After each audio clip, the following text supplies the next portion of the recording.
So if we look at the Green Bay Packers now, they have struggled to beat some of the top teams in the NFL, losing to the Eagles, losing to the Lions now twice, and losing to the Minnesota Vikings. And now sitting at 9-4 after the loss to the Detroit Lions yesterday. The question is, looking ahead to the playoffs, because the Packers, probably get into the playoffs. Even if they win one more game, I think they'll probably win more than one. The question is, when they face some of these teams potentially, they could face the Eagles again, they could face the Lions again come playoff time. Are they able to get over that hump? Because so far against these teams, they have failed. They failed last night to finish off the Lions. They weren't able to get a stop defensively. Near the end, the Lions moved the ball down the field, getting to field goal range. And so just sort of looking at the state of this Packers team, how concerning is this loss to the Lions when you sort of look at the rest of the season and heading into the playoffs? And here's the one thing that's true about this is the Packers are very close to, being just as good and having the chance to beat some of these teams like the Eagles week 1, the Lions this past week. It's not like there's a big gap between the teams. It's been super small margins. The bad part for the Packers has been that in the end of game situations, they haven't been able in some of these close games to defensively put up a stop when they needed it to potentially, get the ball back into Jordan Love's hands. And for the Packers offensively, they have had some slow starts against some of these better teams. And if the Packers offensively had played as good as they did in the second half yesterday, in the first half, I think they would have won this game. The problem for me right now, the biggest issue, is the defense. Because when you look at the secondary, what the Packers allowed yesterday, Keyshawn Nixon, this is all according to PFF, allowed 7 receptions, 66 yards. He did have the pick, which was a big shift in the game.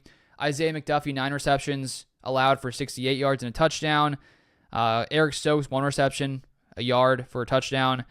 And so, it just sort of felt like majority of the day, Jared Goff was able to find things in the middle of the field, and the Packers just could not stop it.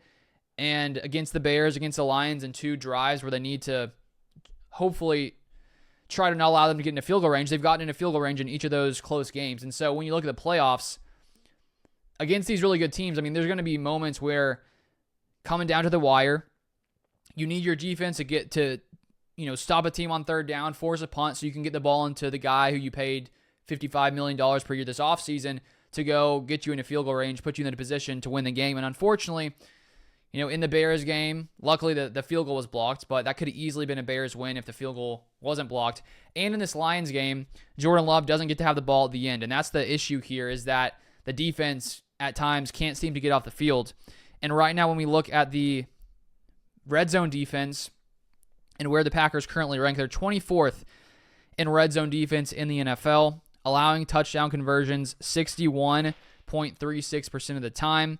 And against the Lions yesterday, the Lions were 4 of 5 in the red zone, and the one time they didn't get a touchdown was because they kicked that field goal near the end there. So when you can't stop a team in the red zone, it's going to be hard to win football games. And this game was so close. There were so many little things that if it had gone differently, the Packers could have won this game. In close games in the NFL, that's always the case. A play here or there shifts everything. For example, if Christian Watson hadn't fumbled it, could have been different. There's a lot of what ifs you can play for this Packers team. But my biggest issue is the defense and their inability to get stops when they really need to. The pass rush, once again, struggled. They had been playing a little bit better at times in the past few weeks, but they got pressured just 22.7% of the time yesterday. In the season, they're 28th at 30.2%, so they were 8% below their average, which this season has been 28th, which is just not good. And so it makes it even tougher for the secondary when your pass rush isn't getting pressure on the quarterback. And so I think both of those things, with the pass rush struggling, with the secondary dealing with some weaknesses, with Bullard going down, he was on crutches apparently leaving the game, with Jair missing time, with Evan Williams down. The Packers secondary is sort of weak right now with injury, and also just because of how poorly they played yesterday. And so that's an issue. And I think if you look at the playoffs, I think the Packers really, really need to get Jair Alexander back to, have that top-tier type corner out there to really give you a chance against some of these teams.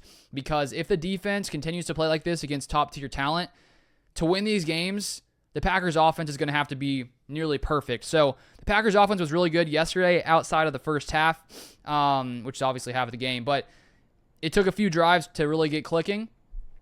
And if the Packers, have to put up this many points against these teams, they have to get going faster. So that's the big issue with the offense, but I would say overall it's a defensive issue. So I would say overall I'm slightly concerned. We saw how close it was even with the defense playing as poorly as they did because the offense finally got it going. But Jair needs to come back. The Packers defense needs to get healthy. And if they can, just get a little bit better on the defensive side, get a couple stops, I think this is a team that can beat any team in the NFL. Let me know your thoughts in the comment section down below. And if you want more Packers content, feel free to subscribe. And I'll see you guys next time.